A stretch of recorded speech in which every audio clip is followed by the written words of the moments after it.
mi experiencia es fundamentalmente a campo, si bien soy docente universitario, tengo una dedicación part-time y el resto es en la parte de asesoramiento de una empresa. Mi formación principalmente fue en la Universidad de Chile, estuve 2 años y medio haciendo una maestría en producción de rumiantes, la verdad que muy bueno, ya hace muchos años, y luego, bueno, continué mi especialización acá en el país, digamos que de una manera profesional a campo. Bien, para ir comenzando, el tema de hoy lo he denominado el efecto de la nutrición sobre la salud y la reproducción de la vaca posparto. Si bien el título dice posparto, vamos a tomar parte desde la vaca preparto, era simplemente para no estar siempre repitiendo la vaca en transición. El año pasado hemos dado un tema parecido, pero nos hemos enfocado básicamente en las deficiencias de vitaminas, minerales y su efecto sobre la salud, sobre todo enfocado en la hipocalcemia. Este año lo vamos a enfocar más que nada a nivel de la reproducción. El objetivo va a ser entonces de esta clase de hoy, el objetivo es revisar la importancia de la alimentación de la vaca en transición y el efecto sobre el desempeño reproductivo. Ese es el objetivo principal, debido a que nosotros estamos convencidos con las lecherías o los tambos, como decimos aquí en Argentina, que el efecto previo al parto de la alimentación impacta fuertemente sobre el desempeño reproductivo o posparto inmediato. Por lo tanto, es importante evaluar el aporte de energía a través de diferentes fuentes de carbohidratos, o sea, vamos a ver rápidamente algunas diferencias más manifiestas de los distintos alimentos, y después vamos también a analizar la importancia que tiene básicamente la glucosa como precursor para la buena salud y actividad reproductiva. Si bien hablamos de rumiantes, en definitiva la glucosa es importante desde el punto de vista que va a ser el nutriente específico que se van a usar en los órganos para la actividad de los animales. Esta imagen la puse más que nada como para aclarar algunos conceptos, porque cuando hablamos de carbohidratos, o sea, estamos hablando muchas veces de fibra y no sabemos bien de qué fracción estamos hablando principalmente, pero en general un alto porcentaje de la dieta de los rumiantes la componen los carbohidratos, o sea, muchas veces estamos con un 60 a 70% de la materia seca que son carbohidratos. ¿Qué debemos tener en cuenta? Porque esto después lo vamos a utilizar para los que continúen en el curso, lo vamos a usar como concepto. Cuando nosotros medimos los carbohidratos vegetales, vamos a tener en cuenta que hay una parte que son carbohidratos que componen la pared celular, o sea, son carbohidratos estructurales denominados, y esos necesitan tiempo a nivel ruminal para ser digerido y aprovechado, y principalmente lo van a aprovechar los microorganismos ruminales. La otra fracción, que es la del contenido celular de los alimentos, esta está disponible rápidamente a nivel ruminal para que las bacterias la puedan utilizar con una mayor velocidad y de esa manera multiplicar muy rápido su desarrollo. Cuando hablamos de los carbohidratos estructurales, los de la pared que son de lenta digestión, enseguida nos aparece el concepto de la fibra detergente neutra, que ese es el componente mayoritario. Y luego hay que tener en cuenta que dentro de esa fibra detergente neutra encontramos la fibra detergente ácida que tiene menos digestión o menos digestibilidad que la FDN. ¿A qué se debe eso? A que la hemicelulosa es la fracción que las diferencia a la FDN y a la FDA y es de alta digestibilidad. Tienen el orden de un 85-95% de digestibilidad, dependiendo cómo está integrando a esa pared celular. Por otro lado, actualmente se le está dando mucha importancia a estas dos fracciones de fructosa y pectina, que se las denomina o se las conoce también como fibra soluble. ¿Por qué son importantes? Porque son altos componentes de subproductos y cada vez usamos más subproductos en la alimentación de rumiante. Y estas van a aportar energía también de rápida disponibilidad a nivel ruminal, pero, esto es importante, que no tienen un alto efecto sobre el descenso de pH a nivel ruminal. Por lo tanto, es importante tener en cuenta estas fuentes de alimentos. Después tenemos el resto de los carbohidratos solubles del contenido celular, que va a estar, o los componentes que están en esa fracción, que van a estar dados por el almidón y las dextrinas, los azúcares que principalmente están componiendo la hoja de los vegetales, por ejemplo, y también encontramos en esta fracción algunos ácidos orgánicos, que es la manera en que se los mide por el método de Van-Sups. Es importante tener en cuenta que hoy se habla mucho de los carbohidratos no fibrosos, donde la mayoría de los software lo van a calcular por diferencia, mediante esta fórmula. Eso nos da una idea de la cantidad o la magnitud de hidratos de carbono que vamos a tener en el rumen de rápida fermentación disponible para los microorganismos y que puedan desarrollarse rápidamente. Ahora bien, cuando hablamos de composición de los alimentos, yo seleccioné algunos que son muy comunes de ser utilizados acá en Argentina, como por ejemplo el grano de maíz, el afrecho de trigo. Este es un subproducto de la industria de la producción de harina, o sea, sería el pericarpio del grano, la cascarilla de soja, el speller de soja o soya, como lo suelen llamar, por prensa principalmente, y después dos forrajes que van a ser el silaje de maíz y las praderas de alfalfa. ¿Qué ocurre? Acá en la primera fila amarilla vamos a encontrar el porcentaje de proteína bruta en base a materia seca. ¿Qué podemos ver? Que es variable. Obviamente sabemos que algunos, como el grano de maíz y los silajes de maíz, tienen baja proteína y otros tienen elevada proteína. Pero sí es importante tener en cuenta, sobre todo cuando comparamos algunos alimentos que usamos, fibrosos, pero que no son forrajes, como por ejemplo el afrecho de trigo y la cascarilla de soja, que estos, primero, tienen un porcentaje de fibra diferente y bastante diferente. Por lo tanto, a nivel ruminal no se van a comportar igual. O sea que esto es importante tener en cuenta al momento de la selección de los alimentos cuando pensamos en alimentar una vaca. O sea, son dos subproductos que tienen prácticamente el mismo valor económico, el mismo precio, pero que su composición es diferente. O sea, diferente cantidad de fibra detergente ácida, diferente cantidad de fibra detergente neutra. Por otro lado, también vamos a tener diferente porcentaje de proteína.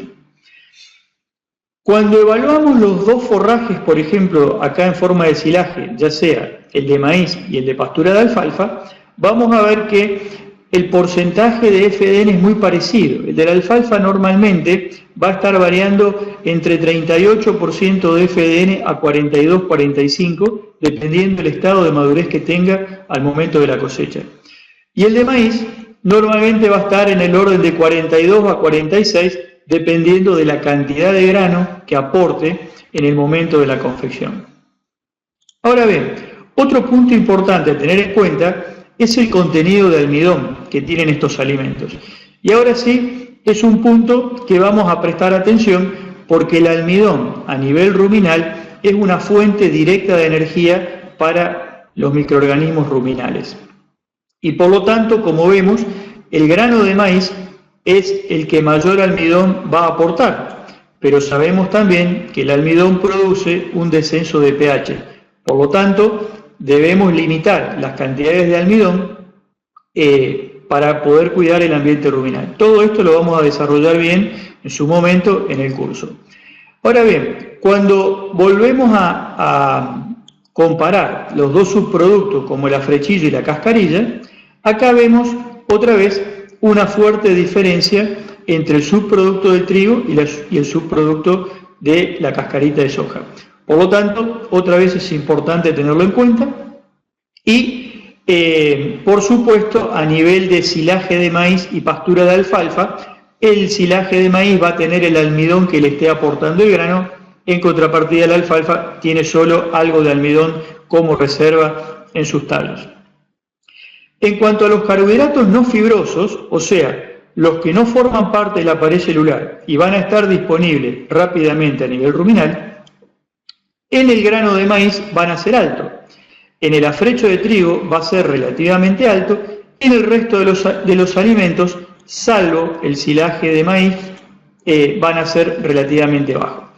El silaje de maíz otra vez tiene un elevado contenido de carbohidratos no fibrosos debido al porcentaje de grano que tiene como participación del ensilado.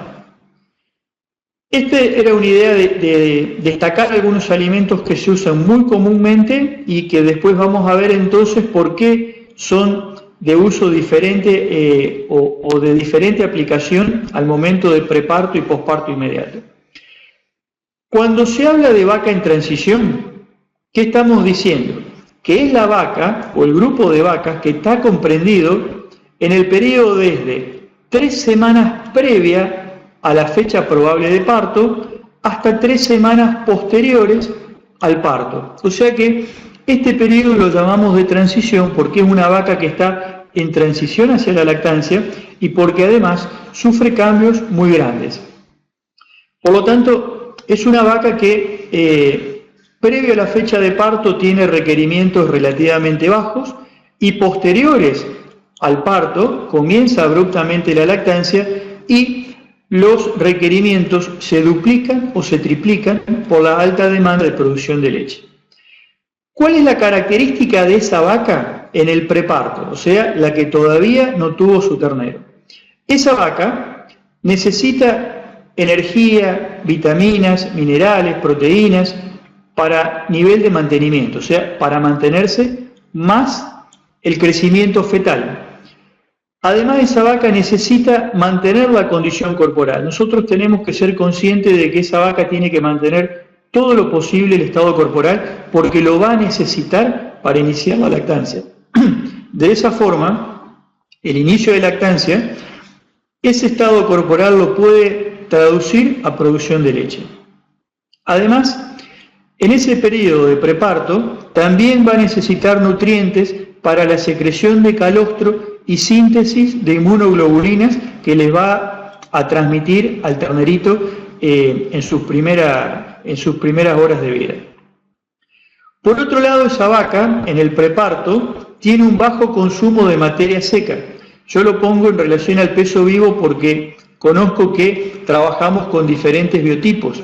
O sea, en Argentina se trabaja mucho con Holstein de 600 a 620 kilos, en Chile también, en el sur de Chile con cruzas Jersey, en Argentina en algunas zonas también, y en otras zonas como Perú, Colombia, se utiliza pardo suizo, por ejemplo, o en algunas zonas también girolando. O sea que tenemos una variación importante de peso vivo y por eso, ¿qué vamos a decir? Que en promedio, en el preparto, la vaca va a comer de 2 a 2,2% del peso vivo.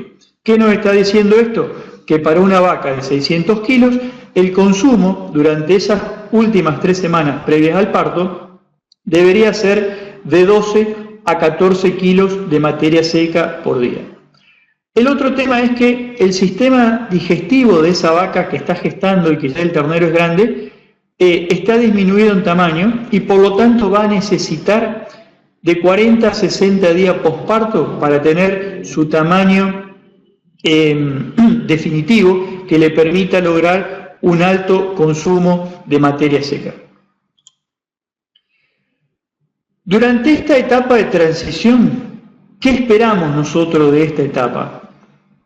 Que las vacas al parto tengan un buen score corporal, o sea, al momento del parto estén en un score corporal de por lo menos alrededor de 3 a 3,5 en la escala de 1 a 5.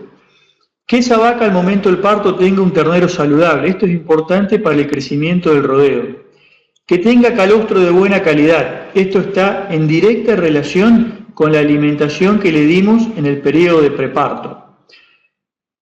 Y por otro lado, sin problemas de salud, o sea, una vaca que no tenga problemas de retención de placenta inmediatamente al parto, que no tenga problemas de hipocalcemia, que no tenga problemas de mastitis. O sea, estos puntos los podemos manejar desde la alimentación previa al parto y durante los primeros días en el posparto inmediato. ¿Qué debemos tener en cuenta para lograr esto? Para eso debemos tener alimentos de buena calidad. ¿Por qué? Porque si no son de buena calidad no son apetecibles, por lo tanto la vaca no lo come. Si tenemos alimentos enmohecidos, con hongos o mal conservados, la vaca los rechaza y por lo tanto no vamos a lograr el consumo esperado. Siempre pretendemos maximizar el consumo de materia seca. ¿Por qué? Porque es la forma de incorporar los nutrientes necesarios para que la vaca logre todo lo que nosotros estamos pretendiendo en este periodo.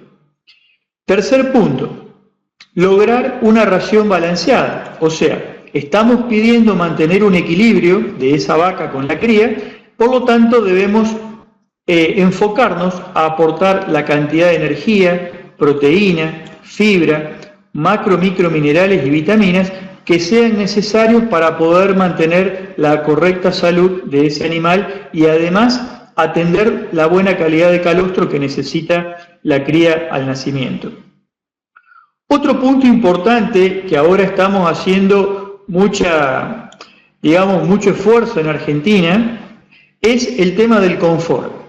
¿Y qué llamamos confort de esos animales? Porque en general a estas vacas previa al parto las tenemos en grupos encerrados, en lotes pequeños donde la vaca camina muy poco, con alrededor de 100 metros cuadrados por vaca disponible, donde en un momento pensábamos que el confort era darle sombra o darle buena cantidad de agua, y en realidad cada vez estamos dándonos cuenta de que dentro de confort hay muchos puntos que a veces no le prestábamos atención. Pero cuando hablamos de confort significa tener buena disponibilidad de comederos, que no haya competencia, que pueda lograr la comida fácilmente. O sea, muchas veces vemos animales que comen debajo de alambrados, en comederos con orificios que hay pérdidas, por ejemplo, comederos muy altos que a la vaca no le permite llegar hasta el fondo. Por lo tanto, todo eso son problemas de confort que la vaca se estresa porque no puede comer adecuadamente.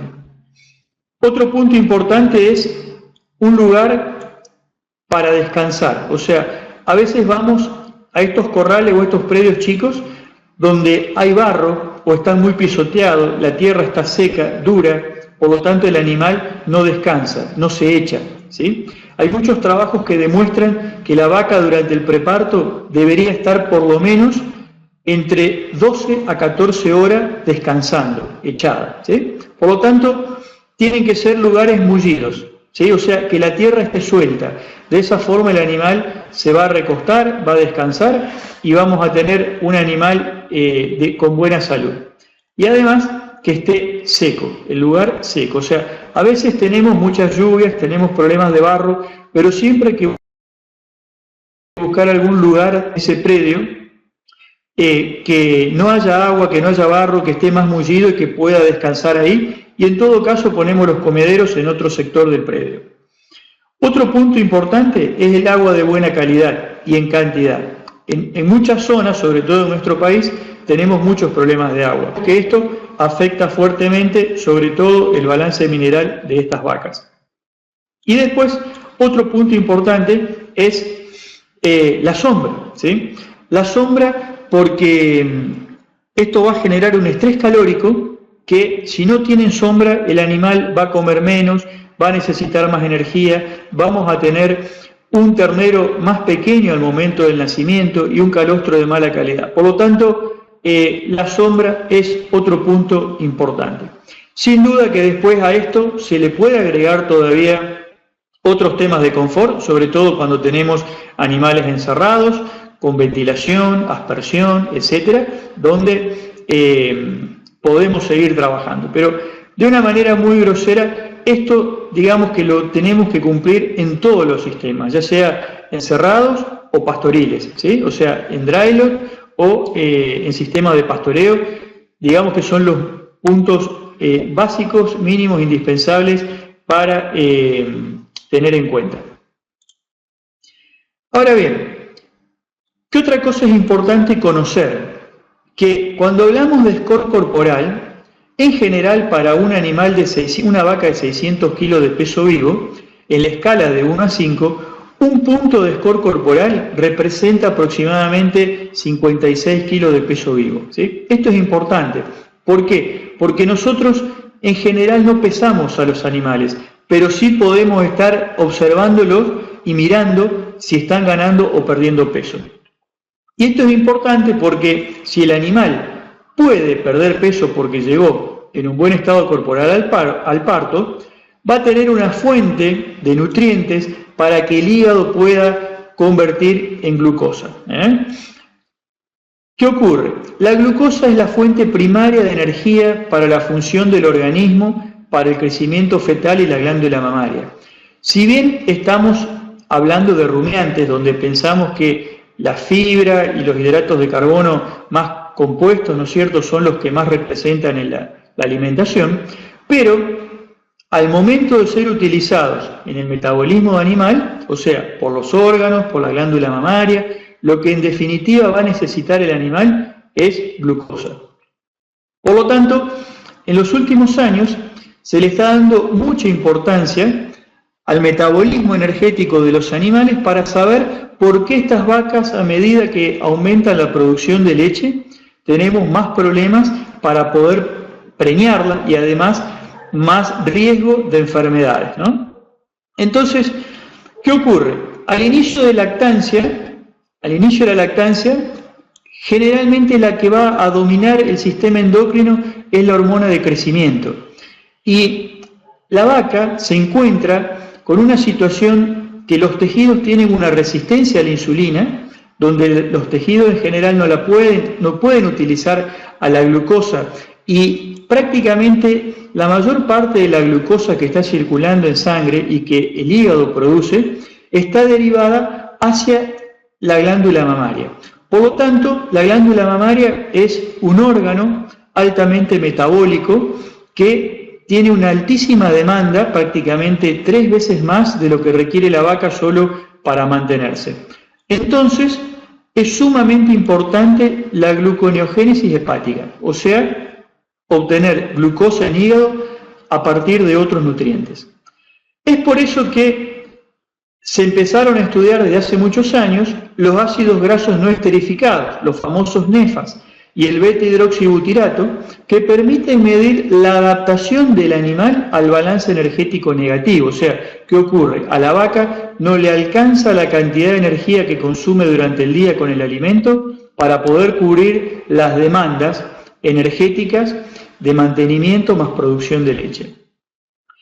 La concentración de ácidos grasos no esterificados, los NEFA, representan la magnitud de la movilización de los tejidos para obtener energía. O sea que es un indicador directo de cuánto está moviendo de ese estado corporal o los kilos de masa muscular y grasa para transformar en glucosa.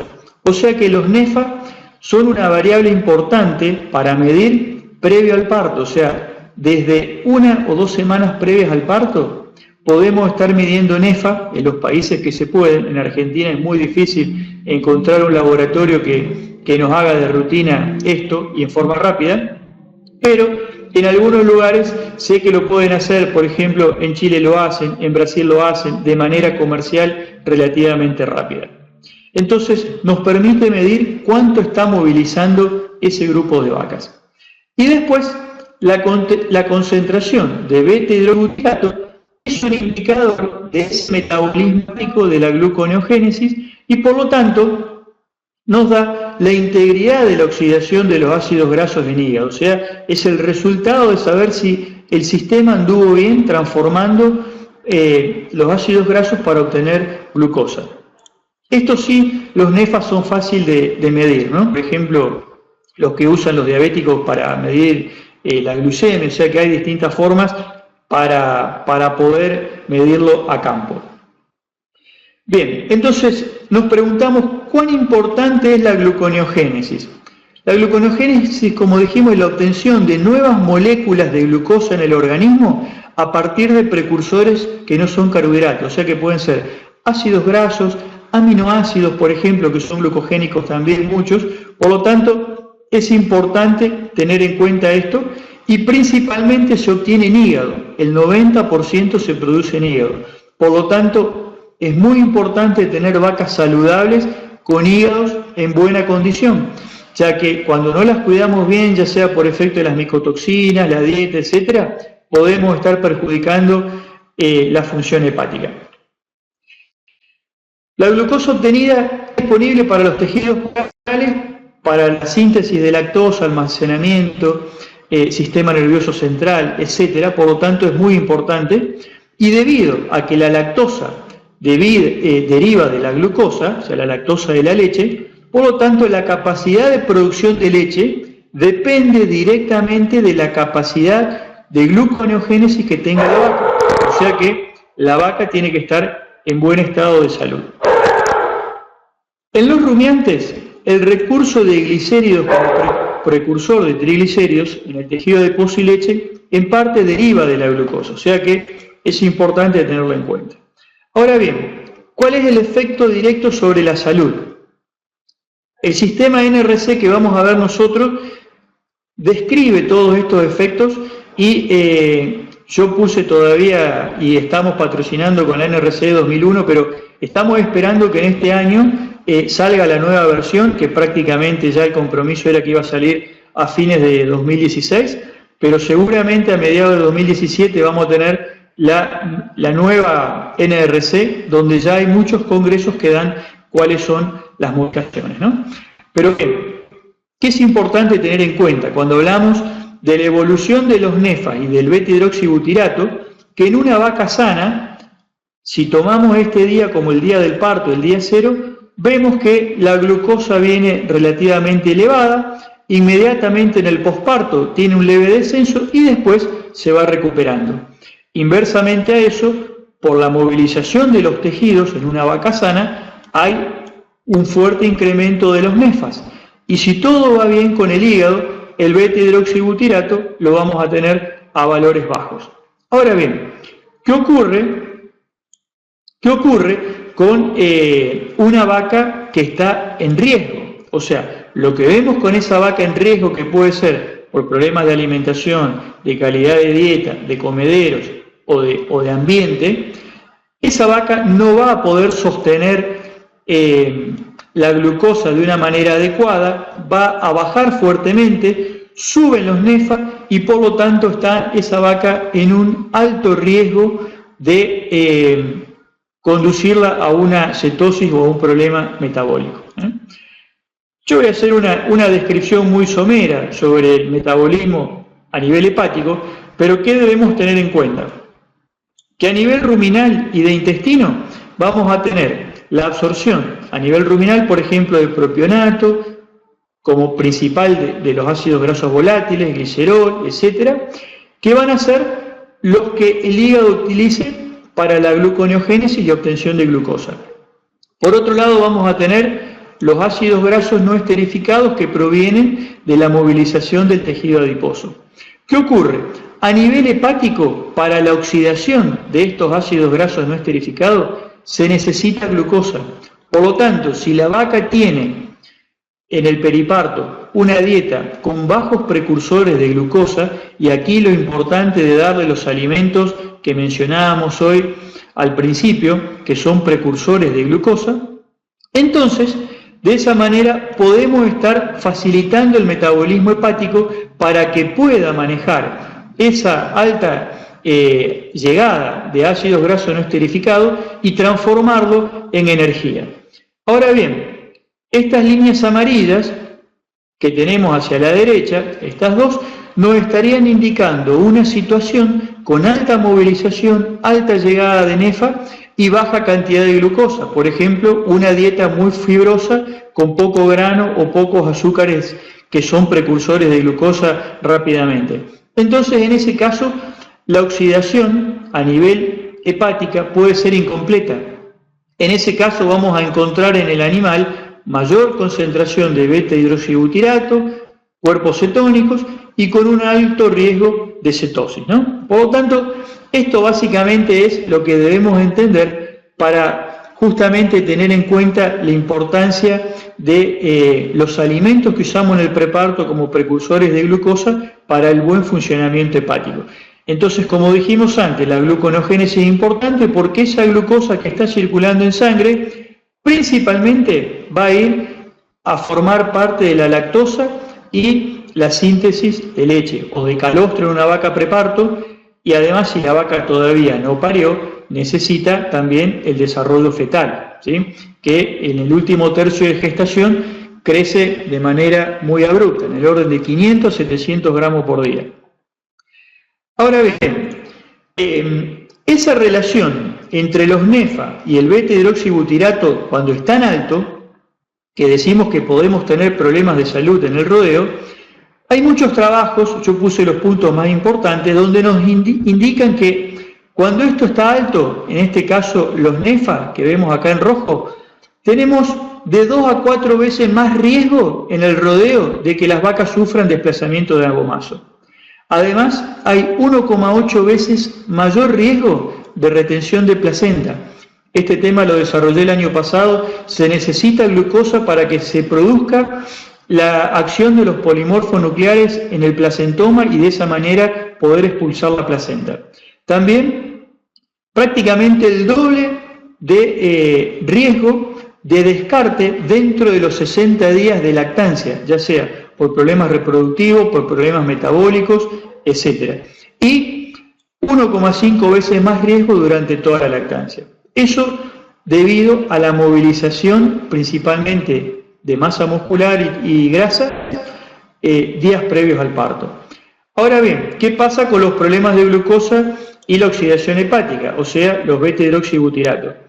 A mayor concentración de beta-hidroxibutirato vamos a encontrar mayor riesgo de metritis, o sea, problemas reproductivos, mayor probabilidad de tener problemas de la preñez, o sea, la preñez va a ser baja a la primera inseminación. Va a haber mayor severidad y duración de las mastitis, básicamente por el sistema inmune. Los polimorfos nucleares son altamente dependientes de la glucosa y del contenido de calcio. Y también vamos a tener en la vaca menor producción de leche. O sea que acá hice un resumen de por lo menos 4 puntos importantes para cada uno de los precursores energéticos. ¿Cuál sería entonces la mejor estrategia? Realmente la prevención. O sea, hoy todos trabajamos en prevención. No queremos animales enfermos en el rodeo porque hay muchos trabajos que muestran la pérdida de leche a lo largo de la lactancia cuando los animales tienen una patología. Volviendo a esta mejor estrategia para tener en cuenta como prevención, ¿qué ocurre? En el periodo de preparto, como dijimos antes, es muy importante mantener el consumo de materia seca, porque esto nos va a conducir a tener un grupo saludable de animales, con alimentos de buena calidad, cuidar el score corporal y, si podemos, chequear los NEFAs. Sabemos que en algunos lugares es difícil. Pero sí es muy importante también el estrés, o sea, mediante confort, disminuir los problemas de estrés, hablábamos al principio, reducir la incidencia de hipocalcemia. Yo no la voy a tocar hoy porque es un tema que ya hemos desarrollado en otros momentos y va a ser uno de los puntos del curso. Y después reducir o prevenir todos los problemas de retención de placenta. O sea que eso lo podemos prevenir inmediatamente con la alimentación de preparto. Y en el posparto inmediato, alimentos de calidad para que la vaca rápidamente logre tener consumos altos y de esa forma movilizar poco tejido. Una ración adecuada en cuanto a energía, proteína y otros nutrientes que vamos a ver, pero es importante tenerlo en cuenta. Y en el posparto inmediato, que en Argentina en muchos lugares hacemos el grupo de vaca fresca por lo menos para 15 a 21 días, para tener una alimentación diferente, mantener un buen confort de esos animales. Ahora bien, importancia del metabolismo energético sobre la reproducción, o sea, recién vimos un poco relacionado con la salud y ahora lo vamos a relacionar bien con la reproducción, que es uno de los puntos que más nos interesa, que todavía estamos un poquito flojitos de papeles en algunos establecimientos en Argentina. Revisando los conceptos que veíamos como precursores de glucosa y la importancia de la regulación endocrina, ¿qué ocurre? Sabemos que al inicio de lactancia la vaca tiene alta secreción, alta concentración de hormona de crecimiento. Y por otro lado sabemos que los precursores de la glucosa van a ser el propionato, o sea, dentro de los ácidos grasos volátiles que se producen en rumen. También va a ser el almidón que llega a intestino delgado por los granos, aminoácidos y glicerol. Todos estos van a producir glucosa. Esta glucosa va a producir un aumento de la insulina, y esta insulina es importante, ¿por qué? Porque la insulina va a estimular a un aumento de receptores para la hormona de crecimiento y también principalmente va a producir un aumento de los IGF-1. Estos factores de crecimiento, mediadores de la insulina, son importantes porque hace muchos años que se vienen estudiando, prácticamente del año 90, y se ha visto que tienen un efecto sumamente fuerte sobre la reproducción. Por lo tanto, es importante desde el punto de vista endocrino la participación de la glucosa y buenos niveles de glucosa para que esta cadena pueda lograrse de manera eficiente.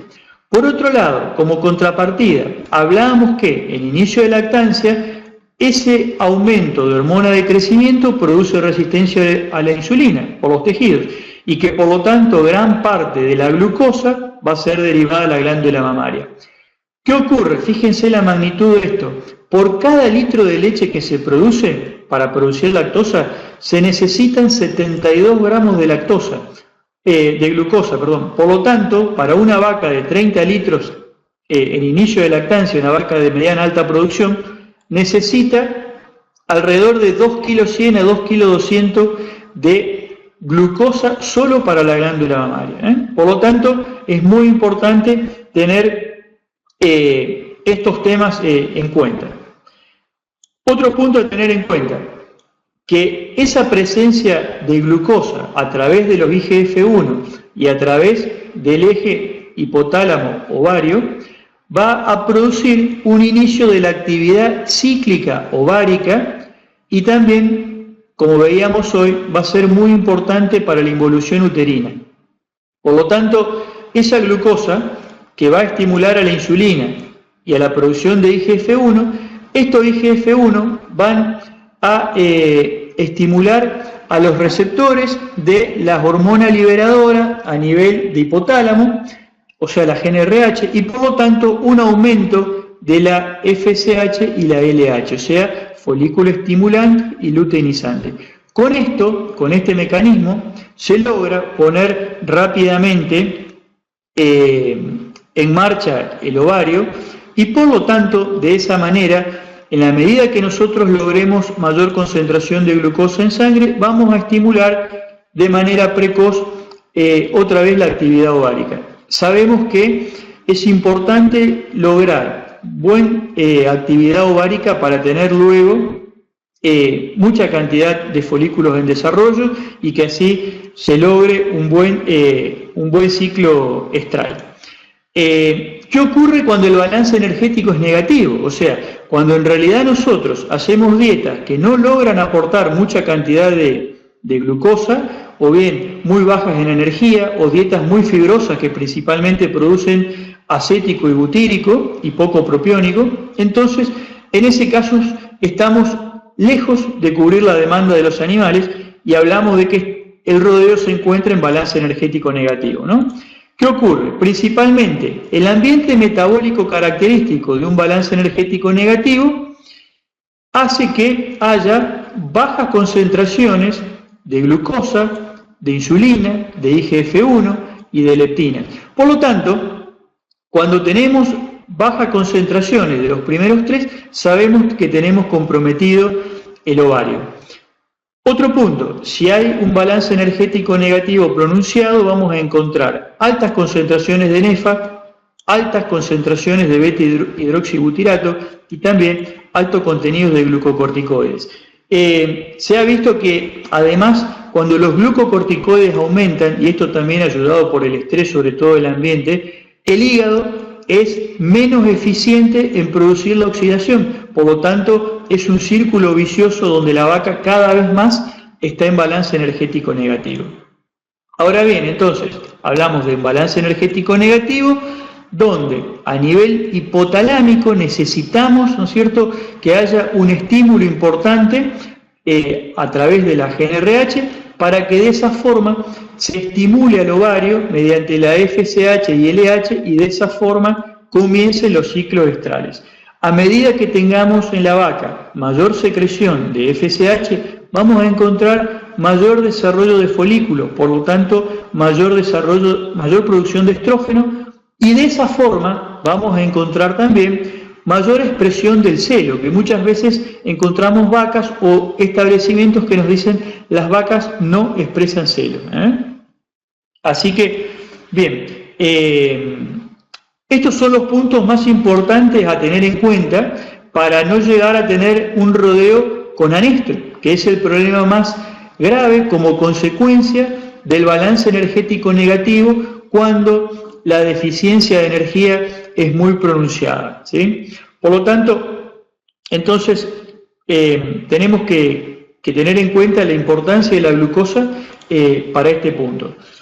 Cuando hablamos de la pérdida de condición corporal, esta pérdida, el pasaje de un promedio de 3,5 de condición corporal a 2,5, como lo indican aproximadamente esas dos imágenes, decimos que significan unos 56 kilos de peso vivo, y eso en términos energéticos significa que la vaca puede producir 390 litros de leche en esos días, que esto debería ser alrededor de 90 a 100 días, el pasaje de un estado al otro. Por lo tanto, tenemos que modular esa evolución de la condición corporal. O sea, podemos permitir que las vacas pierdan un punto de score corporal, pero de una manera controlada. O sea, no debe ser en 30 días, porque de lo contrario estaríamos perdiendo prácticamente 2 kilos por día. Si nosotros hacemos una dieta para que las vacas pierdan un punto de score corporal, pero aproximadamente en 70 días o en 80 días, vamos a encontrar animales que están levemente en balance energético negativo, porque obviamente siguen perdiendo peso, pero no ven comprometido el estado o el tracto reproductor. O sea que es importante tener en cuenta esto. O sea, siempre miramos qué cantidad de vacas tenemos en un estado o en otro, o cómo están llegando al parto las vacas, en qué score corporal, y de qué manera lo están las vacas que iniciaron lactancia, o sea, a los 30 o 45 días de parida. Ahora bien, para ir concluyendo ya y luego atender a probables preguntas o inquietudes, ¿qué recomendamos nosotros en el grupo que trabajamos? Principalmente trabajar en prevención, ¿sí? Es fundamental en el preparto monitorear el consumo de materia seca y en el inicio de lactancia. Esto prácticamente define toda la lactancia posterior. Tenemos que evitar desórdenes metabólicos, o sea, hacer dietas balanceadas. En muchos establecimientos me he encontrado que el productor, con la idea de aumentar rápidamente la producción de leche, hacen dietas de vacas recién paridas o vacas frescas muy alta en proteína. Es bueno en algunos casos porque esa vaca va a tener un mayor consumo, pero a veces el desequilibrio de estas dietas conduce a una movilización de estado corporal muy abrupta y por lo tanto hay alto riesgo de cetosis en esos casos. Por lo tanto es importante hacer dietas balanceadas, podemos programar la pérdida de estado corporal, usar siempre alimentos que sean precursores de glucosa a fin de restablecer la función ovárica en el menor tiempo posible. Otro punto sumamente importante, controlar los agentes estresantes y evaluar el comportamiento de los animales. A veces hacemos las mejores raciones, tenemos el análisis de los alimentos, manejamos bien el mixer y resulta que la respuesta productiva no se manifiesta. Generalmente se debe a problemas de manejos, estrés o de comportamiento de los animales, ya sea en cuanto a los momentos que los tenemos durante el ordeñe, cómo los llevamos a los distintos grupos, etcétera, ¿no? Pero es muy importante tener en cuenta ese punto, ¿eh?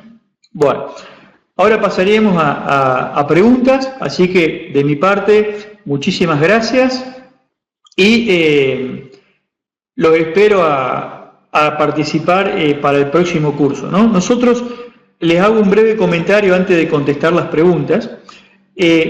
Nosotros al curso lo enfocamos con el sistema de NRC, básicamente porque es gratis. El sistema NRC que todavía está online, se puede bajar, lo podemos trabajar, podemos ingresar los alimentos de nuestra zona, de nuestro establecimiento, y es muy fácil de utilizar. Por lo tanto, podemos trabajar con eso. Actualmente estamos esperando, obviamente, una pronta actualización al sistema NRC 2017. El año pasado, fin de año, estuvo el doctor Bill Weiss acá en Argentina, viene prácticamente todos los años a dar conferencias, y él comentaba que no pudo salir en el 2016, que estaba previsto a fines de año, pero sí para este año. Está terminado, está en corrección y tiene que ir a impresión. Aprovecho para avisarle, en junio del 2016 ya ha salido la NRC de ganado de carne, o sea, para los que les interesa también la parte de ganado de carne. Bien, ahora voy a tratar de ver algunas preguntas que me hicieron. Acá me pasan rápidos las preguntas.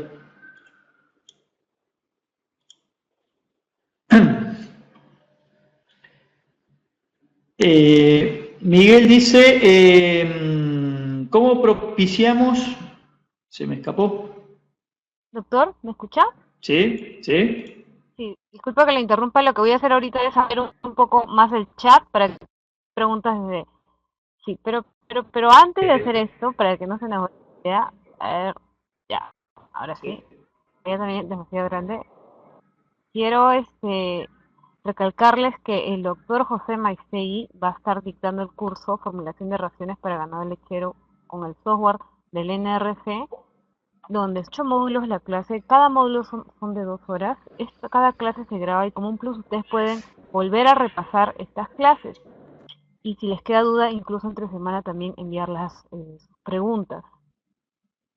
Así que recuerden, por acá en el chat les voy a estar pasando el enlace para aquellos que estén interesados en inscribirse porque hay un descuento que si están muy interesados les recomiendo que lo aprovechen, el curso está muy bueno, así que echada la invitación, voy a gran derecha de acá y voy a estar comunicándome también por el chat.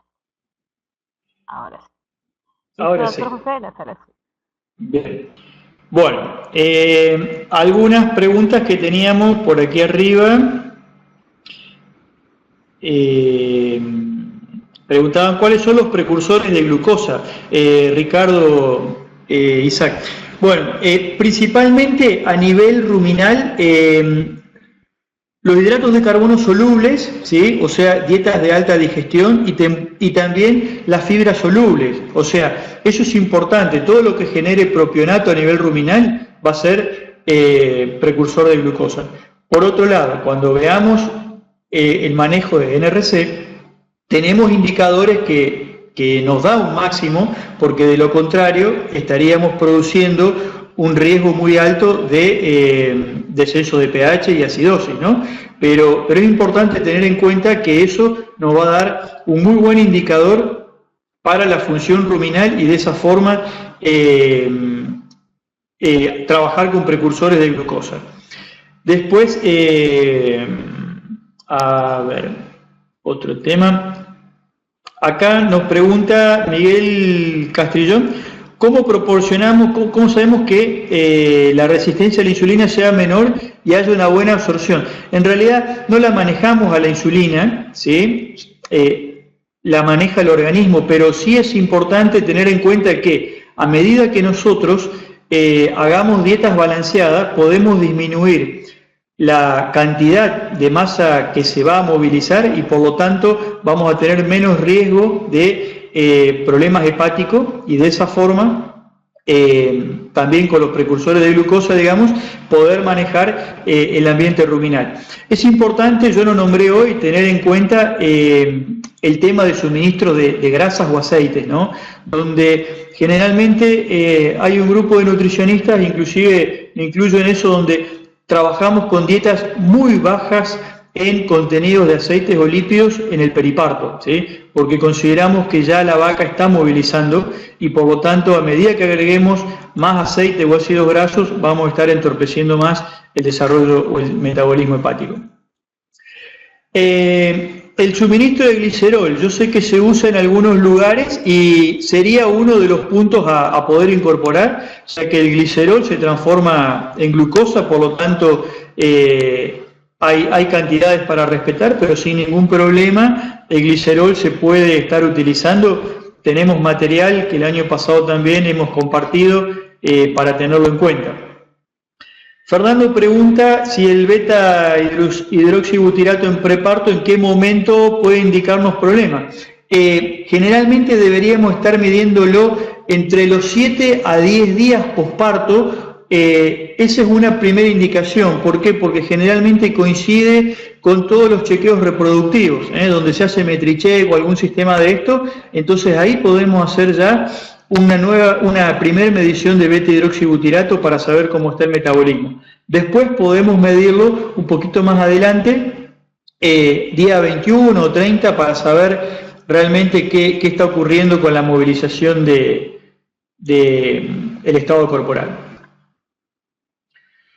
¿Qué manejo? Pregunta Daniel Cañas con el tema de potasio. Eso, Daniel, lo vamos a ver bien con detalle durante el desarrollo del curso. Es un punto muy importante para el manejo del balance de anión-catión y realmente muy complicado. Nosotros en Argentina tenemos alimentos en general que oscilan entre 1,8 a 2,5 de potasio, inclusive arriba, pero esos son bastante normales, ¿no? No te voy a contestar en este momento, pero lo vamos a ver durante el curso a eso. Antonio Zacarías pregunta cómo maneja el consumo de materia seca de acuerdo a las condiciones climáticas. Bien, cuando el clima es adverso, por ejemplo, caso de lluvia, barro o bien estrés calórico, es principal la función del confort, o sea, tratar de lograr confort. Si es por barro, lugares secos; si es por calor, tratar de aumentar el consumo en la zona, en las horas de menos calor, o sea, durante la noche, por la tarde, supongamos, a partir de las 6, las 7 de la tarde, hasta la madrugada, lograr que el animal coma alimento toda la noche, que lo hacen de manera bastante bien. Preguntan el análisis de rutina de NEFA. En Argentina no lo hacemos porque estamos muy complicados con los laboratorios, lo hacemos de manera experimental o a veces cuando queremos hacer un chequeo y no estamos demasiado, digamos, urgidos o necesitados por el resultado. Ese es el tema real. Está en el orden de $1.15, $1.50 de acuerdo a los laboratorios, pero eso es lo que cuesta por vaca, ¿sí?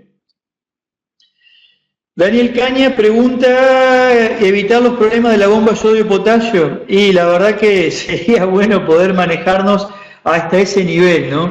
En realidad, por lo menos estamos pensando en poder evitar los problemas, digamos, metabólicos que se dan, que a veces son de manejo o de problemas groseros, ¿no?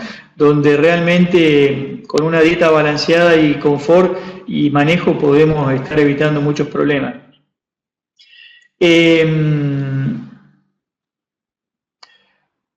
Ramón pregunta, para una vaca de 2 partos en adelante, ¿qué tiempo es necesario el preparto?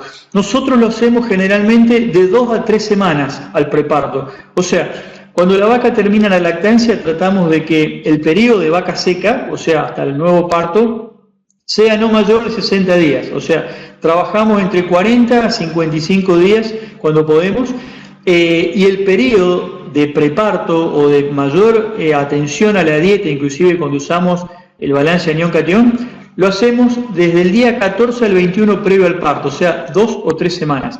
sabemos que las sales aniónicas funcionan muy bien dentro de los 4 a 6 días, por lo tanto, con 2 semanas estamos bien para ese tipo de animales, ¿no? Nosotros hacemos preparto para todas las categorías, desde la vaquilla que va a tener su primer parto hasta la vaca que tiene mayor cantidad de parto.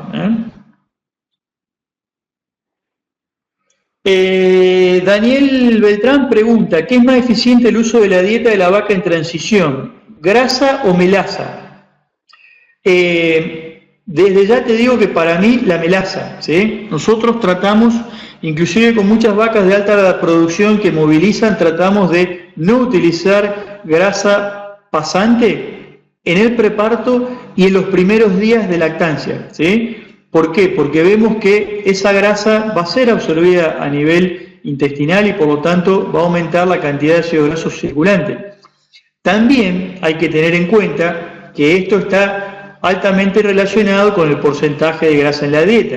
Si tenemos todos alimentos muy bajos en extracto etéreo en la dieta, es probable que entonces podamos usar alto de grasa porque no va a tener mayor impacto sobre el consumo total, ¿no? Pensemos que tranquilamente en inicio de lactancia podemos estar haciendo una dieta con 4 a 4,5% de lípidos totales, ¿sí? En preparto tratamos de trabajar con menos. Bien, Ana Paula pregunta, alimentos precursores de glucosa, ¿se deben dar durante todo el periodo seco? Yo diría que por lo menos durante el preparto, los últimos días, ¿sí? De 2 a 3 semanas o 20 días como tú pones, es suficiente, ¿sí?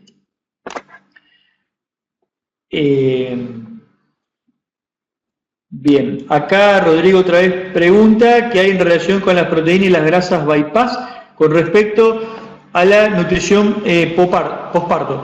Bien, como recién le decía, grasas bypass, controlar la grasa total. Proteína pasante, es importante, más allá de la pasante, es importante tener un mínimo de proteína degradable a nivel ruminal, ¿sí? Porque recordemos que el rumen tiene que volver a tener su tamaño adecuado. Por lo tanto, NRC les va a decir que supongamos que la dieta tenga 16, 17, 18% de proteína, de esa cantidad, mínimo 10 puntos porcentuales de la materia seca debe ser proteína degradable, ¿sí? 10,5 sería lo indicado para que funcione de manera eficiente los microorganismos. Andrés Felipe pregunta, ¿qué materias primas producen alta cantidad de propionato ruminal? Primero, los hidratos de carbono como el almidón, pero que tenemos un límite, obviamente, que lo vamos a ver. Segundo, los subproductos fibrosos de alta digestibilidad. Como yo les mostré, de trigo, por ejemplo, pulpa de citrus puede ser la melaza misma que ustedes han comentado, o bien cascarilla de soya, por ejemplo, dentro de alimentos que tienen muy alta digestibilidad y que son alimentos que pueden estar produciendo o de una manera recomendable para estas raciones, ¿no?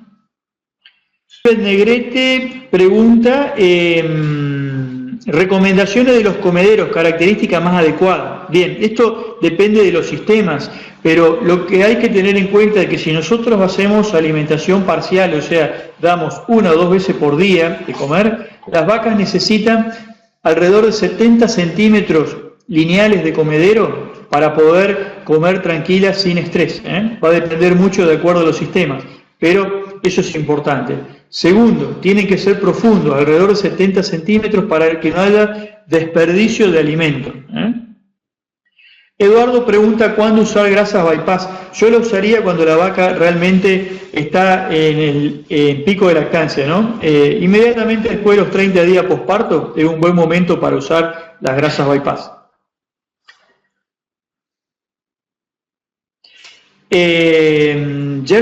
Guillermo pregunta si se puede usar urea y cuánto es la proporción. Se puede usar urea toda vez que necesitamos nitrógeno degradable a nivel ruminal, podemos utilizar urea. Ahora bien, vamos a ver cuando hagamos la implementación del sistema NRC, qué debemos tener en cuenta, porque el sistema NRC nos indica qué cantidad de urea podemos estar utilizando, ¿eh? Hay dietas que no se puede usar urea y hay dietas que sí, tranquilamente se puede usar urea.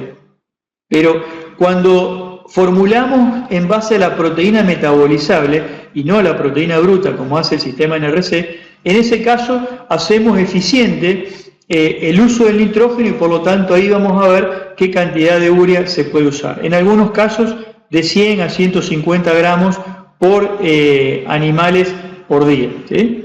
Para vacas adultas en producción. Yo creo que por hoy ya hemos tenido una introducción de un tema. La idea era estar hablando prácticamente o tratando hasta las 21 horas de Argentina. Por lo tanto, bueno, yo los invito a trabajar con el curso en conjunto. La modalidad del curso tiene una plataforma muy buena, como les decía Rocío, donde todas las clases se graban, inclusive se graba el chat y las respuestas que yo les doy. Por lo tanto, el que no puede en ese momento participar de la presentación, lo puede ver después de manera diferida cuando tiene tiempo, ¿sí? Inclusive hay una plataforma donde después pueden generar nuevas consultas que yo les voy contestando durante la semana, donde ustedes mismos pueden entrar a ver las consultas de sus compañeros también. Y así es un sistema enriquecedor donde ustedes van a ver la respuesta de la clase y a su vez la respuesta de la plataforma que se fueron acumulando durante la semana. Así que bueno, desde ya sumamente agradecido por vuestra participación, por el tiempo que estuvieron prestándole a mi charla. Les aclaro que la idea era tocar un tema para conocernos, para explicarle la modalidad y para que vean cómo va a ser, porque en realidad esta es la metodología de todas las clases, inclusive la ventana es interactiva.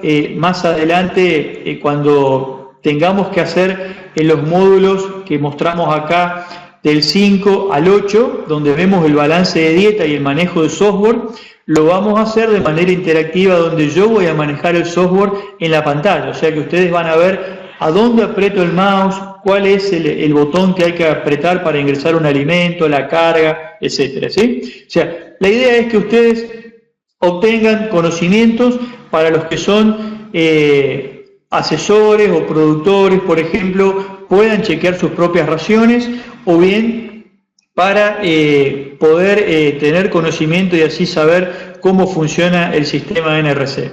Una de las ventajas del sistema NRC desde el 2001 es que trabaja con una integración del metabolismo, donde los cálculos se realizan a través de nivel de cálculo de consumo, tasa de pasaje, eficiencia de producción microbiana a nivel ruminal, y de ahí se obtiene un resultado. Por lo tanto, cada ración que nosotros hagamos va a tener una salida de nutrientes diferente, y eso es lo bueno para prestar atención y trabajar a nivel de establecimiento.